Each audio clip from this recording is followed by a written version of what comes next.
Okay, what's going on at this hour? Where are you right now? You want to know where I am? I'm on a spa vacation. With Luna? Oh, I see. I found everything out when my husband lied to me. My name is Kate. I'm a 30-year-old office worker. I've been married to my husband Daniel for 6 years, and we have a 6-year-old daughter named Luna. We got married during my pregnancy, and Luna is growing up to be a wonderful girl. Mom, I'll help you. Really? Can you roll the hamburger patties like this? Yes, I'll do it. There you go. Oh, Luna, you're so good at this. Here's one for Dad and one for Mom. That's a big one for Daddy. Daddy's had a tough day at work, so he deserves the big one. He might even cry with happiness. As I enjoyed cooking with my daughter, my husband emerged from the bath. Luna ran to him and said, "I made your hamburger, Daddy." He was thrilled and responded, "Really? I can't wait to eat it." We were living as a happy family, or so I thought. Both my husband and I worked, but he had a shorter commute and fewer overtime hours, so I often asked him to pick up Luna from kindergarten.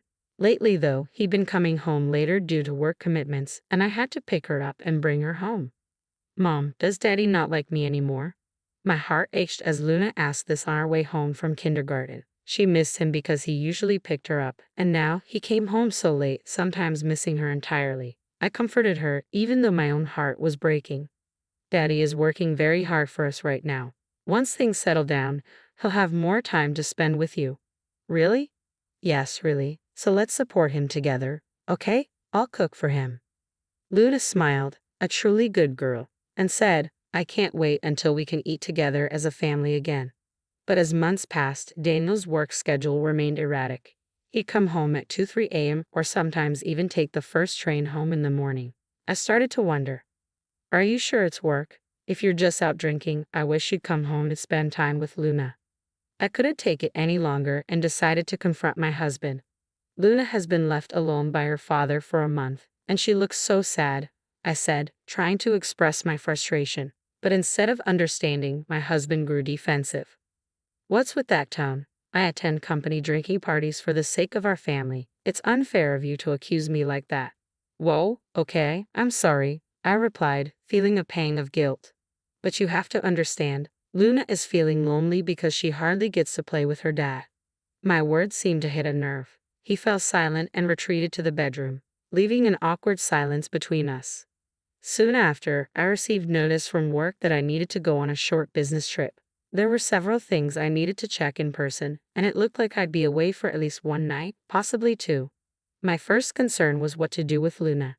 My parents lived far away, so it would be challenging for them to come and help. I would have to rely on my husband, but given how busy he'd been lately, I wasn't sure if I could trust him with her.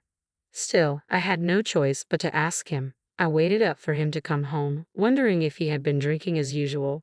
By the time he arrived, it was well past midnight, around 3 o'clock, to be exact.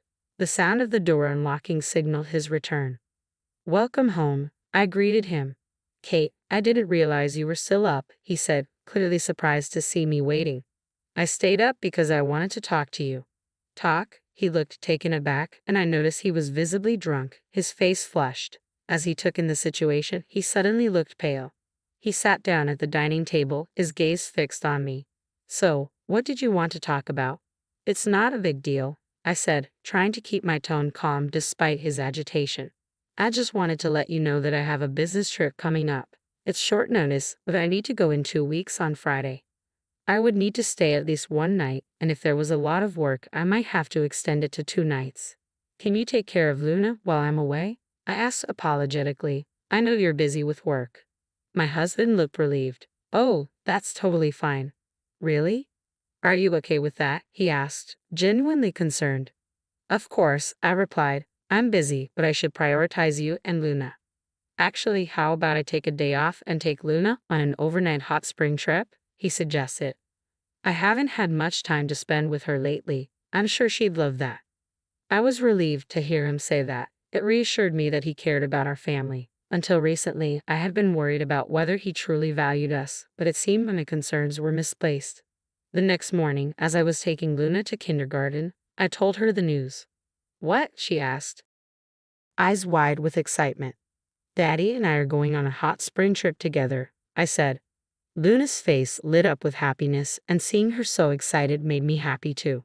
Then came the day of my business trip. It was my first trip since Luna was born, but it went smoother than I had anticipated. The people I met were very organized and had everything ready for me to review.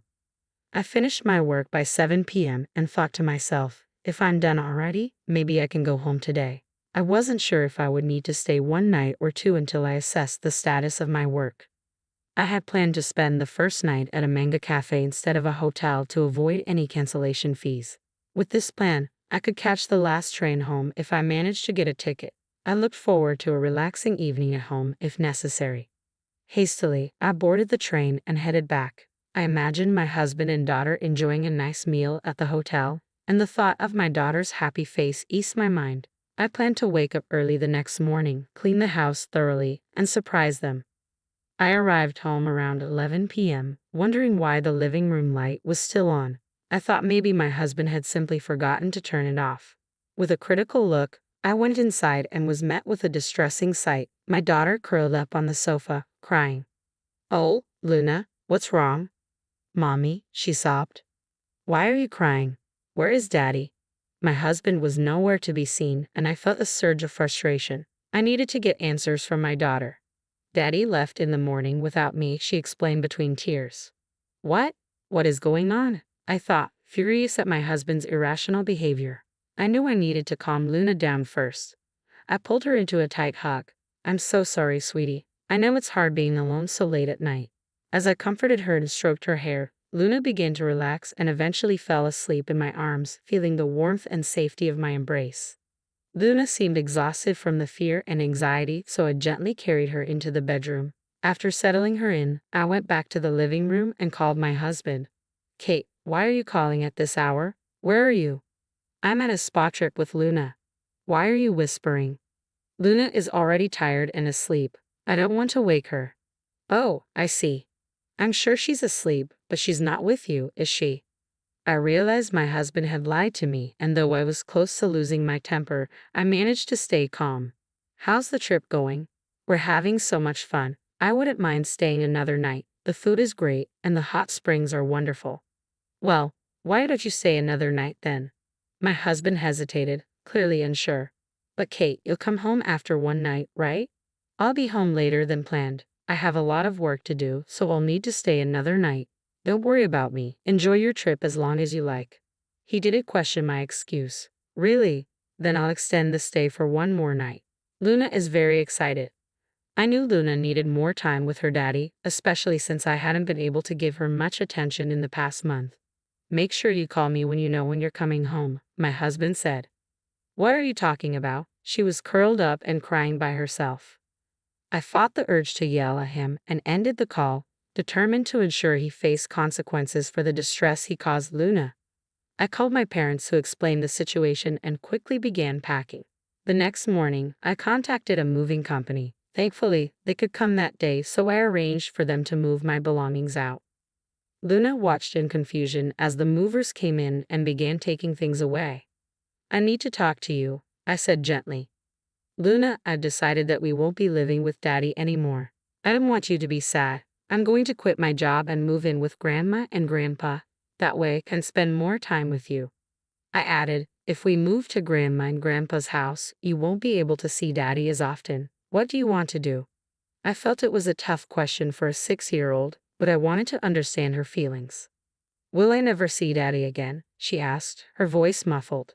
"If you really want to see him, I can arrange for you to visit occasionally, but he won't be living with us anymore." Even though my daughter had done nothing wrong, I wanted her to have the chance to see her father if she wished. However, given that he had gone on vacation while leaving her alone at home, I doubted he would make much time for her after the divorce.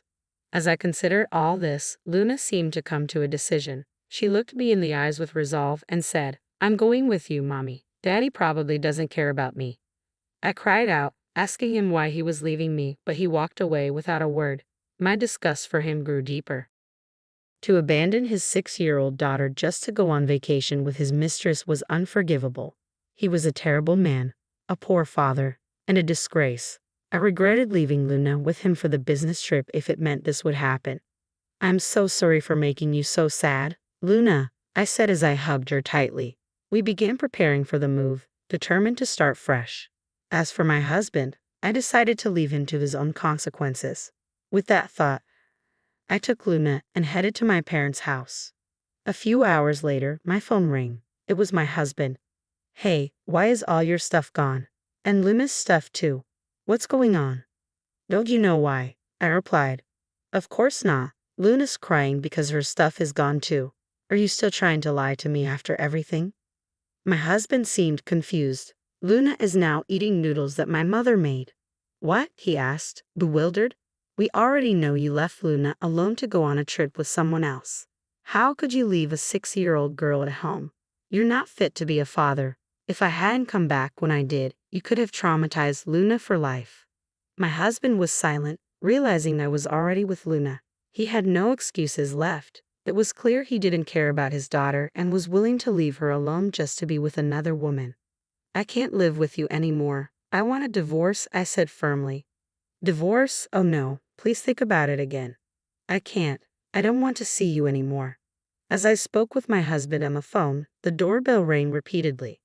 Oh God, who could it be at a time like this? I wondered aloud. My husband sounded irritated, but I knew who was at the door. It looks like they've arrived, I said, hearing my father-in-law's voice rise in anger through the phone. A moment later, I heard my father-in-law shout, "What the hell are you doing?" followed by a loud thud. It seemed that was the sound of him getting physically confrontational. My father-in-law, a longtime judo practitioner and now a university advisor, had always adored Luna. When I told him about my husband's infidelity and how he left our daughter alone, he was livid. He had vowed to make my husband pay for his actions. What the hell do you think you're doing with your own daughter? I didn't raise you to be like this. My father-in-law's angry voice echoed through the phone. Living on the first floor of our apartment had its advantages. At least there wouldn't be complaints from downstairs neighbors. But since we had already moved out, it was no longer a concern. My father-in-law's intervention ensured that the divorce process went smoothly. I was awarded full custody, and my husband paid alimony and child support in one lump sum. I even managed to secure additional alimony from his mistress. My husband's attempts to remarry his mistress failed. She was only interested in a fling and didn't want marriage. Now, he faced shame at work, had been disowned by his parents, and had lost both his mistress and his daughter. As for me, I'm finding happiness at my parents' house, spending quality time with Luna. My parents are farmers, so I help them with their work, and Luna enjoys the fresh vegetables from their farm. She seems to thrive in this natural setting, and I'm committed to putting her needs first. Leaving the young child alone while chasing after an affair was inexcusable. In retrospect, perhaps I should have involved the police to hold him accountable. But seeing him lose everything he held dear brings a sense of justice.